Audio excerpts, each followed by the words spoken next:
Bonjour à tous et bienvenue dans ce dernier chapitre dédié aux séries. Alors, il s'agit d'un complément d'analyse. Alors, on va traiter les sections suivantes. La première section concerne les séries numériques. Alors, on va étudier, on va rappeler qu'est-ce que ça veut dire les séries numériques avec des exemples bien connus.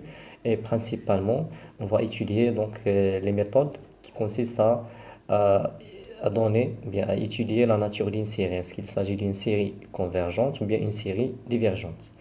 La deuxième section concerne les suites et séries de fonctions. Donc, c'est un type particulier des séries où on travaille avec les séries, mais les éléments, ou bien les termes d'une série sont de la forme des fonctions. Et on va voir et savoir les trois types de convergence pour ce type de série, à savoir donc la convergence uniforme, la convergence normale et la convergence simple. Dans la troisième partie, on va étudier les séries entières. Donc, c'est un type de série où il y a le rayon de convergence, ainsi de suite. Et la dernière partie concerne un type particulier des séries. Il s'agit des séries de Fourier. Commençons par la première partie sur les séries numériques. Alors, lorsqu'on parle de séries numériques, on travaille qu'avec les nombres réels ou bien complexes, mais dans la plupart des cas, on va travailler avec les nombres réels. En définition, alors soit u indice k avec k supérieur à 0, une suite de réels bien complexes, on pose Sn, c'est la somme des premiers termes de la suite uk. Ça veut dire que Sn est égal à u0 plus u1 jusqu'à un. Donc, la somme des premiers termes de cette suite et on adopte la notation standard, c'est la somme de 4 égale à 0 jusqu'à 1 de U indice K. Donc Sn est une suite. Alors la suite Sn s'appelle la série de termes généraux UK et on note la somme K supérieur égal à 0 U indice K. Donc voilà la définition d'une série. Donc c'est une suite particulière de la forme Sn avec Sn sont les sommes partielles d'une suite U indice K. Si la suite USN admet une limite finie, ça veut dire un nombre réel bien complexe, alors on note sa limite, ça veut dire la limite lorsqu'un converge vers plus l'infini de Sn, c'est la somme de k est égale à 0 jusqu'à plus l'infini du U indice k. Et qu'on appelle alors la somme de la série UK et la somme de k supérieur à 0 du UK. Alors dans ce cas-là, on dit que la série est convergente, sinon on dit qu'elle est divergente. Donc il faut faire la différence entre deux notations. La première, c'est lorsqu'on écrit seulement la somme k supérieur à 0 du u indice k, et cette notation désigne seulement la série de termes général u indice k. Et la deuxième notation, c'est la somme de k est égal à 0 jusqu'à plus l'infini du u indice k. Cette notation désigne la somme de la série lorsqu'il y a convergence. Ça veut dire lorsque la suite Sn admet une limite finie. S'il n'admet pas une limite, ou bien sa limite c'est plus l'infini ou bien l'infini, on dit que la série est divergente. Alors le premier exemple sur les séries numériques est donné pour la série géométrique. Alors on fixe Q1 complexe. Alors la série géométrique est de la forme la somme K supérieur à 0 de Q à la puissance K est convergente. Donc sa série converge, c'est seulement si le module ou bien la valeur absolue de Q est inférieure strictement à 1. Donc la série géométrique prend son appellation de la suite géométrique bien connue chez les étudiants, c'est la suite Q à la puissance n. Donc, une fois on a une somme quelconque, donc on parle de la série géométrique. Alors, lorsque Q est inférieur strictement à 1, ça veut dire on a la convergence de cette série, alors on peut calculer sa somme. Alors, on a la somme de k supérieur k égale à 0 jusqu'à plus l'infini Q à la puissance k, donc c'est la somme de cette série, il n'y a rien d'autre que la limite des sommes partielles, donc la limite de 1 converge vers plus l'infini de Sn. Ça veut dire que c'est la limite de 1 plus l'infini. Donc la somme partielle Sn est de la forme. Donc Q à la puissance 0 c'est 1. Q à la puissance 1 c'est Q. Donc jusqu'à Q à la puissance n. Et puisque cette somme est bien connue, donc c'est la somme des suites géométriques. Donc elle est de la forme. Donc 1 moins Q à la puissance 1 plus 1 sur 1 moins Q. Et puisque Q est inférieur strictement à 1 au module, alors sa limite c'est 0. Donc il ne reste à la fin que 1 sur 1 moins Q.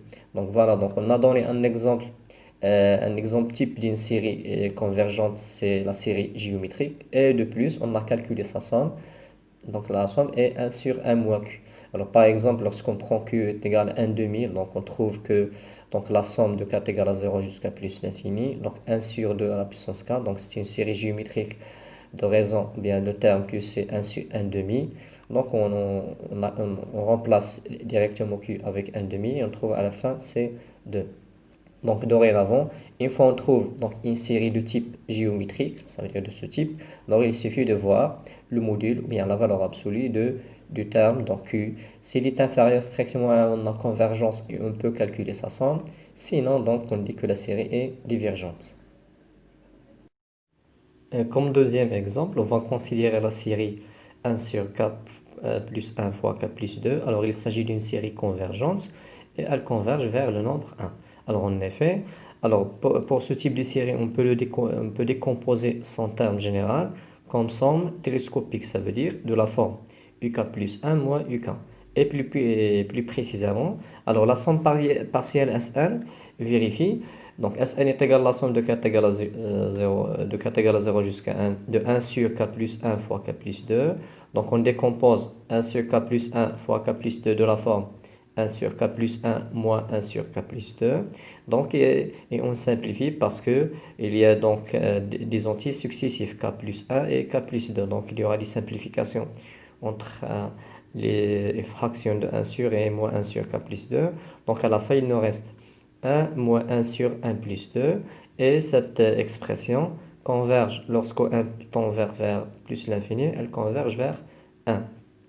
Donc la somme de cette série, c'est la limite de la suite Sn, donc c'est 1. Donc voilà, donc il y a un exemple d'une série qui est convergente et on a calculé d'une façon exacte sa somme. Alors de même, par changement d'indice, on a aussi que les séries, donc la somme k sup égale à 1 sur k fois k plus 1 et la somme k sup égale à 2, 1 sur k fois k moins 1 sont convergentes et de même somme 1. Le théorème de Suguro nous donne quelques propriétés simples sur les séries. Alors, théorème, soit la somme k supérieure à 0 de AK et la somme k supérieure à 0 de BK de série. Alors, la première propriété s'appelle la nécessité. Alors, si la série AK converge, alors la suite à indice K tend vers 0. Alors, cela signifie que une fois on a une série dont le terme général ne converge pas vers 0, alors automatiquement, la série diverge. Donc, une condition nécessaire, c'est que la suite doit tendre vers 0. Et pour la deuxième propriété, c'est la linéarité. Alors, si AK et BK sont deux séries convergentes, alors la série, c'est une combinaison linéaire. Donc, la somme K sup égale à 0, lambda fois AK plus mu fois BK converge pour tout lambda mu des nombres complexes. Et de plus, A pour somme, donc la somme de lambda AK plus mu fois BK. Donc c'est lambda fois la somme de la première série, la somme de AK, et plus mu fois la deuxième série, donc la somme de B fois K. Donc ce sont deux propriétés simples sur les séries. Donc on va voir quelques exemples sur ces propriétés. Alors commençons par le premier exemple. Alors les séries, la somme K supérieure à 1 de 1 plus 1 sur K et la deuxième série de termes général K au carré sont divergentes. Parce que dans la première série, on a le terme général qui est de la forme 1 plus 1 sur K. Ce terme général converge vers 1, donc la limite est différente de 0, donc la série diverge. Et de même, dans la deuxième série, la somme de k au carré, donc k au carré converge vers plus l'infini, donc la série diverge. Le deuxième exemple montre, donc il s'agit d'un contre-exemple qui vous montre que même si vous calculez la limite du terme général d'une série et vous trouvez 0, cela ne signifie pas que la série converge. Donc, comme exemple, donc on a pris l'exemple le plus classique, c'est la série harmonique, la somme k sup égale à 1 de 1 sur k. Alors, cette série est divergente parce que la limite de la suite des sommes partielles converge vers plus l'infini. Cependant, donc le terme général qui est 1 sur k, il converge vers 0. Donc, la première propriété du théorème précédent vous donne juste une seule implication. Si la limite ne converge pas vers 0, alors la série diverge. Mais si la limite converge vers 0, on ne peut rien dire. Alors on va voir par la suite quelles sont les méthodes et techniques qui consistent à étudier la nature d'une série. Ça veut dire est-ce qu'il s'agit d'une série convergente ou bien une série divergente. L'exemple suivant est un exemple d'une combinaison linéaire de deux séries convergentes. Alors la série de termes général 1 sur 2 à la puissance k plus 5 sur 3 à la puissance k est une série convergente parce que c'est la somme. Donc la première série, c'est la série géométrique de termes général 1 sur 2 à la puissance k. Donc c'est une série géométrique convergente parce que 1 demi est inférieur strictement à 1. Et la deuxième série, c'est encore une série géométrique de termes général 1 sur 3 à la puissance k. Donc la combinaison, c'est 1 fois la première série plus 5 fois la deuxième série. Donc c'est pour ça qu'il s'agit d'une série convergente. Et de plus, on va calculer sa somme. Donc la somme de k égale à 0 jusqu'à plus l'infini, de 1 sur 2 à la puissance k, plus 5 sur 3 à la puissance k. Donc c'est la somme de la première série, ça veut dire la série de k égale à 0 jusqu'à plus l'infini de 1 sur 2 à la puissance k, plus 5 fois la somme de la deuxième série, donc la somme de k égale à 0 jusqu'à plus l'infini de 1 sur 3 à la puissance k. Alors on a déjà vu la formule générale pour la somme d'une série géométrique, donc on trouve que 1 sur 1, 1 moins 1 demi, plus 5 fois 1 sur 1 moins 1 tiers. Donc cela nous donne à la fin donc 19 sur 2. Donc une combinaison linéaire facilite l'étude de la nature d'une série si elle est composée de deux séries ou bien trois séries convergentes. Et de plus, dans les cas possibles, on peut aussi calculer la somme de cette série en se basant sur la somme de chaque série convergence dans l'expression de cette série. Dans la suite, on va découvrir quelques méthodes et techniques pour étudier la convergence d'une série. Alors, on va commencer par les séries dites séries à terme positif. Cela signifie que une série, la somme UK est dite à terme positif si le terme général UK est une suite positive, c'est-à-dire UK supérieur à 0 pour tout K. Alors, dans ce cas-là, la suite est des sommes partielles S1 qui est la somme de k égale à 0 jusqu'à 1 de la suite UK. Donc ici, suite croissante parce que chaque fois, on ajoute un nombre positif. Alors le théorème suivant va nous donner quelques premières méthodes pour étudier la nature d'une série. Alors théorème. Alors soit la somme UK et la somme VK de séries à terme positif. La première méthode s'appelle majoration. Alors la série, la somme UK converge si seulement si la suite des sommes partielles S1 est majorée. Donc si on arrive à majorer la suite S1 par un nombre fixe, donc par exemple 5 ou bien 3 ou bien 2, ça veut dire, et ceci pour tout n, donc quel que soit n appartient à n, S1 reste toujours inférieur ou égal à 5 par exemple, alors dans ce cas-là, la série converge. C'est pour ça qu'on a appelé cette méthode majoration, qui consiste à majorer la suite des sommes partielles. La deuxième méthode s'appelle la comparaison et consiste à comparer deux séries, ou bien si vous voulez donc les deux termes de chaque série. Alors on suppose qu'il existe un entier k indice 0 tel que pour tout k plus grand que k indice 0, on a toujours uk inférieur à vk. Alors dans ce cas-là, si la série de termes général v indice k converge, alors la série et la somme uk convergent aussi. Et si la série U indice K diverge, alors la série de termes général VK diverge aussi. Donc étant donné deux séries à terme positif, telles que le terme général de la première série est inférieur au terme général de la deuxième série à partir d'un entier, donc noté K indice 0. Alors c'est la deuxième série qui est à droite, ça veut dire qui majore la première est convergente. Donc la première converge aussi. Alors dans notre cas, on a, donc si UK est inférieur à VK et la série VK converge, donc la série UK converge aussi. Et inversement, si la série U indice K diverge, donc la somme V indice K diverge aussi. Donc il y a une comparaison de la convergence ou bien de la divergence d'une série par rapport à l'autre. La troisième méthode s'appelle l'équivalence. Donc si la somme UK et la somme VK sont des séries équivalentes, cela signifie que la limite de U indice K sur V indice K est égale à 1. Alors, elles sont de même nature. Ça veut dire que soit les deux sont convergentes, soit les deux sont divergentes. Donc, on ne peut pas avoir une convergente et l'autre divergente. Donc pour utiliser ou bien appliquer l'équivalence, donc il suffit de calculer une limite.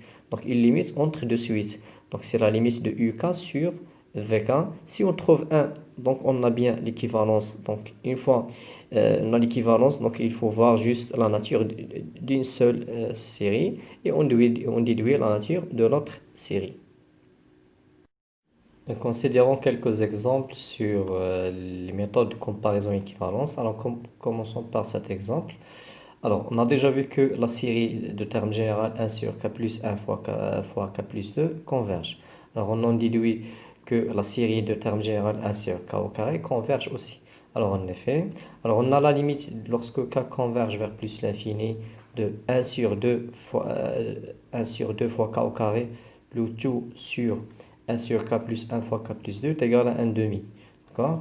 Donc, par définition de la limite, donc il existe un entier k indice 0 tel que, à partir de k indice 0, on a 1 sur 2 fois k au carré est inférieur à 1 sur k plus 1 fois k plus 2. Donc, on a majoré le terme général de la série de 1 sur k au carré par donc, le terme général de la série convergente de terme général 1 sur k plus 1 fois k plus 2. Et donc, la série de termes général 1 sur 2 fois k au carré converge. Donc, notre série converge par linéarité. Donc, voilà, donc il s'agit d'un exemple où on a majoré notre série par une autre série à terme positif et convergente. Et on a déduit que notre série converge aussi. Alors, la deuxième série concerne la série exponentielle qui est définie par donc, la somme de k supérieur à 0 de 1 sur k factoriel. Alors, on va montrer que cette série converge. Alors, en effet, alors on a 1 sur k factoriel est inférieur ou égal à 1 sur k fois k moins 1. Parce que k factoriel, c'est k fois k moins 1, k moins 2 jusqu'à 2 fois 1. Donc, il contient plus de termes. Alors que 1 sur k fois k moins 1, il contient que 2 termes, donc k fois k moins 1. Donc, d'après cette inégalité, on déduit que donc, la série exponentielle converge parce que la série majorante, qui est de terme général 1 sur k fois k moins 1, est une série convergente. Donc, voilà, donc on a majoré la série exponentielle par une série qui est convergente à terme positif. Donc, il ne faut pas oublier que les trois méthodes qu'on a vues dans le théorème précédent s'appliquent que sur les séries à terme positif. Alors, un autre exemple, on a déjà vu que donc, la série harmonique 1 sur k, de terme général 1 sur k, diverge. Alors, on déduit facilement que les séries, donc la première c'est la somme k supérieur à 1 de logarithme de k sur k diverge aussi. Et la série, donc la somme de 1 sur la racine de k diverge aussi. Donc, toujours par la méthode de comparaison. Parce que donc logarithme de k sur k donc, est supérieur à donc, 1 sur k à partir de k supérieur à 3 par exemple. Donc on a minoré donc, la série logarithme de k sur k par une série qui est divergente, c'est la série harmonique. Et c'est la même chose pour la série 1 sur la racine de k. Alors maintenant on va voir un exemple sur l'équivalence. Alors les suites 1 sur k au carré et 1 sur k plus 1 fois k plus 2 sont équivalentes. Parce que lorsqu'on calcule la limite de leur rapport, donc on obtient c'est la limite d'une fraction de la forme k au carré sur k au carré qui est égale à 1. Donc les suites sont équivalentes et par suite les séries définies par ces deux termes sont des séries équivalentes. Alors cependant la série de termes général 1 sur k plus 1 fois k plus 2 est une série convergente. Et donc ceci implique que la série, la somme de k supérieur à 1 de 1 sur k au carré converge aussi. Donc c'est un exemple de l'équivalence. Alors un autre exemple, donc les séries de termes général, donc la première c'est de terme général k au carré plus 3k plus 1 sur k à la puissance 4 plus 2k3 plus 4. Et la deuxième série de termes général k plus logarithme de k sur k à la puissance 3. Donc les deux séries sont convergentes parce que le terme général de chacune est équivalent à la suite 1 sur k au carré. Donc lorsque vous calculez le rapport, la limite du rapport du terme général sur 1 sur k au carré, vous trouvez 1. Donc on a équivalence. Et puisque la série de termes général 1 sur k au carré converge, donc on déduit facilement que notre série converge aussi. Le dernier exemple de l'équivalence, donc on présente deux séries qui sont divergentes. Alors la première c'est la série de termes général k au carré plus 3k plus 1 sur k à la puissance 3 plus 2k au carré plus 4. Et la deuxième, c'est la série de termes générales k plus logarithme de k sur k au carré. Alors il s'agit de deux séries divergentes parce que le terme général, donc pour les deux cas, donc le terme général est équivalent à 1 sur k. Et on sait déjà que la somme de k sup égale à 1 de 1 sur k est une série harmonique divergente. Donc on déduit que les deux séries divergent. Voilà, donc on a vu donc deux méthodes, c'est la comparaison équivalence pour étudier la nature d'une série à terme positif et de savoir est-ce qu'il s'agit d'une série convergente ou bien divergente. Et on a vu quelques exemples de comparaison et équivalence. Dans certains exemples, on a trouvé donc, la convergence et d'autres, donc on a trouvé la divergence. Alors par la suite, on va découvrir d'autres méthodes pour étudier toujours la nature d'une série. Toujours avec les séries à terme positif, dans le théorème suivant, on va découvrir deux autres méthodes pour étudier la nature d'une série. Alors, il s'agit de la règle d'Alembert et de la règle de Cauchy. Alors, théorème, soit un disque a une série à terme positif. Alors, la règle d'Alembert. Alors, supposons que un disque plus 1 sur un disque converge vers un réel L. Alors, si L est inférieur strictement à 1, alors la série de termes général UK converge. Si L est supérieure stricte à 1, alors la série de termes général UK diverge. Donc, la règle de D'Alembert consiste à calculer la limite du rapport UK plus 1 sur UK. Alors, si cette limite est inférieure strictement à 1, on a la convergence de la série. Si cette limite est supérieure strictement à 1, on a divergence de la série. Mais si la limite est égale à 1, on ne peut pas conclure en général. On ne peut rien dire. La série euh, peut être convergente comme elle peut être divergente. Donc c'est un cas exceptionnel. Donc quand est-ce qu'on peut déduire la nature de la série? Si la limite est différente de 1. Soit inférieure à 1, on a convergence. Soit la limite est supérieure strictement à 1, on a divergence. Alors, c'est presque la même chose pour la règle de Cauchy, sauf que pour la règle de Cauchy, donc on doit calculer la limite de la racine km de u indice k. Alors, voilà la règle de Cauchy. Alors, on suppose que la racine km de u indice k converge vers un réel L. Alors, si L est inférieur strictement à 1, on a convergence pour notre série. Si L est supérieur strictement à 1, on a divergence. Et de même pour la règle de Cauchy, si la limite est égale à 1 exactement, alors on ne peut rien conclure. Donc la règle d'Alembert, bien la règle de Cauchy ont presque la même logique. Donc jusque pour la règle d'Alembert, on calcule la limite d'un rapport, donc UK plus 1 sur UK. Et pour la règle de Cauchy, on calcule la limite de la racine km de UK.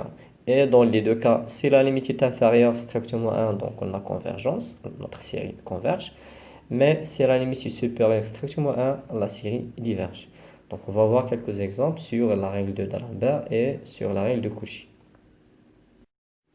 Comme exemple sur la règle d'Alembert, on va considérer donc, la série exponentielle suivant une variable x. Donc on fixe x comme variable.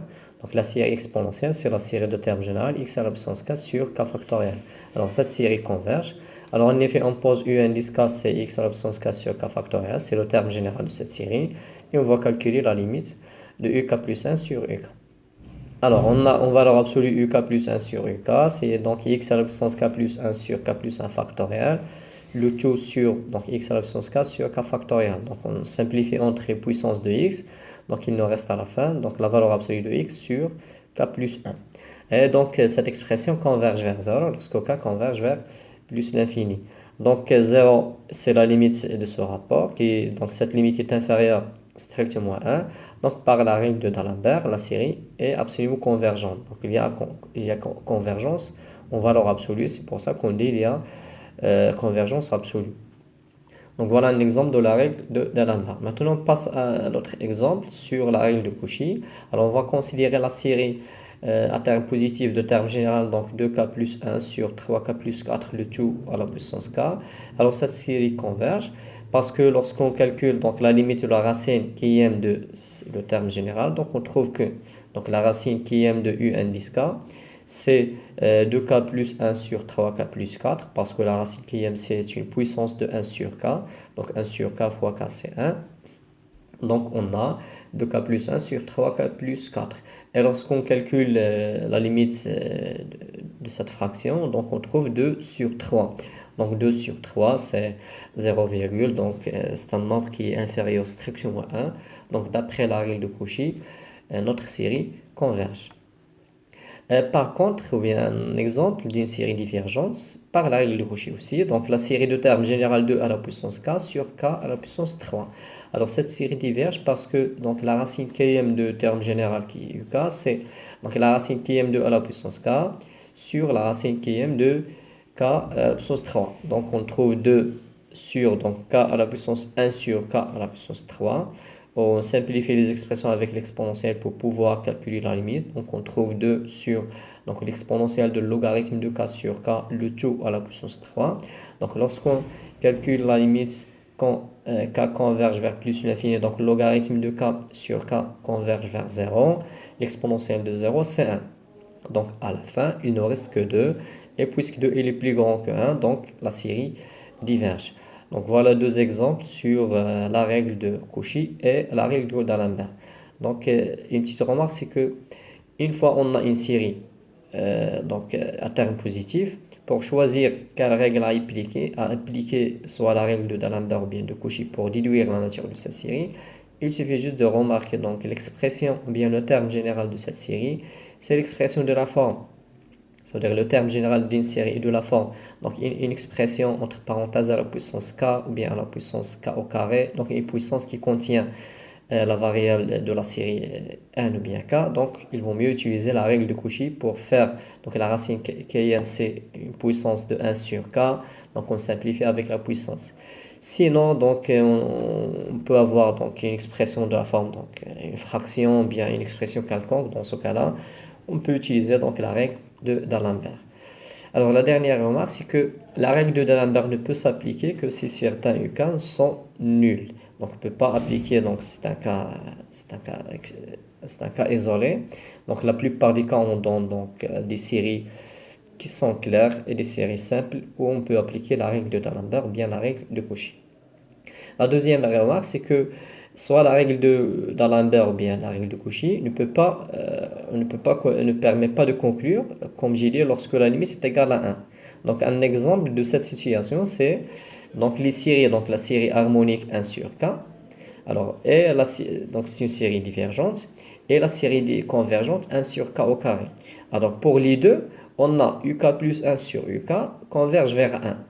Mais donc la première qui est la série harmonique divergente et la deuxième qui est 1 sur k au carré convergente.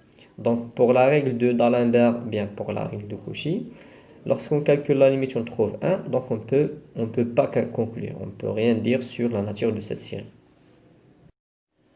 Et la dernière méthode qu'on va voir dans cette partie concerne un type particulier des séries. Alors ce type s'appelle donc série alternée. Alors une suite UK est une suite qui vérifie donc UK positif. Alors la série de termes général moins 0 puissance k fois UK s'appelle une série alternée. Ça veut dire qu'une série alternée, pour les puissances paires, ça veut dire moins 0 puissance un nombre pair, on a 1, donc on a un terme positif. Et pour les puissances d'un entier impair, on a un terme négatif, donc moins fois UK. Donc une série alternée, donc il y a une permutation entre les signes. Une fois on a un terme positif, l'autre fois négatif, une fois un terme positif et une autre fois un terme négatif. C'est pour ça l'appellation d'une série alternée. Alors pour ce type de série, il y a le critère de Leibniz. Il s'agit du théorème suivant. Alors, soit u indice k, donc une suite qui vérifie. Tout d'abord, la suite doit être positive pour tout entier k. La deuxième condition, c'est que la suite doit être une suite décroissante. Et la troisième, c'est sa limite, c'est 0. Donc, il n'y a que les conditions sur les suites, donc des conditions simples à vérifier. C'est comme on travaille qu'avec les suites ordinaires. Alors, si ces trois conditions sont satisfaites, alors la série alternée moins 0 puissance k fois uk converge. Donc voilà le critère de Leibniz. Alors comme exemple de ce critère, alors on va avoir la série harmonique alternée. C'est la série de termes général moins 0 puissance k fois 1 sur k plus 1. Alors cette série converge car la suite uk qui est définie par 1 sur k plus 1 est positive. parce que K il est toujours positif. Et c'est une suite décroissante parce que c'est la forme 1 sur donc les entiers K plus 1, ainsi de suite. Et de plus, elle converge vers 0. Lorsqu'on calcule la limite, lorsque K converge vers plus infini, on trouve 0. Donc, les trois conditions du critère de Leibniz sont vérifiées. Donc, il s'agit d'une série convergente. Et ce type de série, on l'appelle série harmonique alternée. Et de même, un autre exemple, c'est la série alternée de la forme, donc moins 1 puissance k sur la racine de k. Alors de même, la suite uk définie par 1 sur la racine de k, donc est une suite positive, décroissante et convergente vers 0. Donc d'après le critère de Leibniz, il s'agit d'une série alternée convergente. Alors la dernière remarque, c'est que le théorème de comparaison et le théorème des équivalents, bien des équivalences, alors permettent de ramener l'étude des séries à terme positif à un catalogue de séries dont la convergence est connue. Alors dans ce catalogue, on trouve les séries de Riemann et les séries de Bertrand.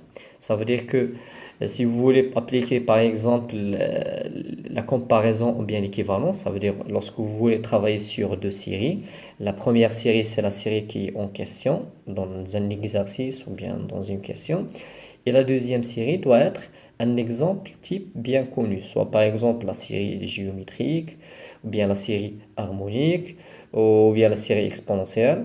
Donc c'est comme ça. Donc la première c'est la série de questions et la deuxième c'est une série bien connue dont la convergence est connue. Soit il s'agit d'une série à terme positif convergente ou bien une série à terme positif divergente. Alors maintenant on va voir deux autres exemples types des séries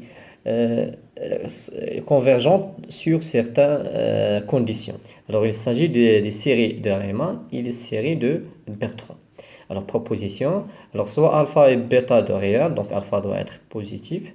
Alors, la série de Riemann sont les séries de la forme 1 sur k à la puissance alpha. Alors, une série de Riemann est convergente si seulement si alpha est supérieur strictement à 1. Donc, une fois que vous trouvez une série de ce type, ça veut dire dans le terme général de la forme 1 sur k à la puissance alpha, avec alpha doit être un réel quelconque, donc une puissance 2, donc 3 sur 2, et ainsi de suite. Donc, une fois alpha est plus grand que 1 strictement, alors on a la convergence de la série. Le deuxième type, c'est les séries de Bertrand. Alors, les séries de Bertrand sont dans la forme. Donc, 1 sur k à la puissance alpha, donc une partie de la série de Riemann. Donc, fois le logarithme de k à la puissance bêta. Ça veut dire qu'on a deux paramètres, alpha et bêta. Alors, si alpha est égal à 1, la série converge seulement si alpha est supérieur strictement à 1. Ça veut dire que c'est la même condition de la série de Riemann. La deuxième situation, c'est lorsque alpha est égal à 1. Alors, la série de Bertrand converge si seulement si bêta est supérieur strictement à 1. Donc, voilà deux types de séries suivant des paramètres alpha et bêta. Donc, une fois alpha est plus grand que 1 pour la série de Riemann, on a convergence. Et une fois on a alpha plus grand que 1, on a aussi convergence pour les séries de Bertrand. Si alpha est égal à 1 et bêta est plus grand que 1 strictement, alors on a aussi convergence pour les séries de Bertrand. Alors, quelques exemples simples sur les séries de Riemann et les séries de Bertrand. Alors, le premier exemple, c'est la série de terme général 1 sur k au carré. Donc, c'est une série convergente parce que alpha, c'est 2. Et de plus grand que 1, donc on a convergence. Et de même, 1 sur k, à rappeler, c'est la série harmonique diverge parce que alpha, c'est 1. Le deuxième exemple, on va traiter donc la nature de la série. De terme général, logarithme de 1 plus, donc 1 sur la racine de k à la puissance 3. Alors les suites, logarithme de 1 plus 1 sur la racine de k à la puissance 3 et 1 sur la racine de k à la puissance 3 sont équivalentes. Donc il suffit de calculer le rapport et vous trouvez 1. Et que la série de Riemann, donc la série de Riemann 1 sur la racine de k à la puissance 3 est une série convergente. Parce que alpha ici c'est 3 sur 2 et il est plus grand que 1. Donc d'après le théorème de l'équivalence, notre série de termes général logarithme de 1 plus 1 sur la racine de k à la puissance 3 est convergente. Donc voilà des exemples sur les séries de Riemann et les séries de Bertrand.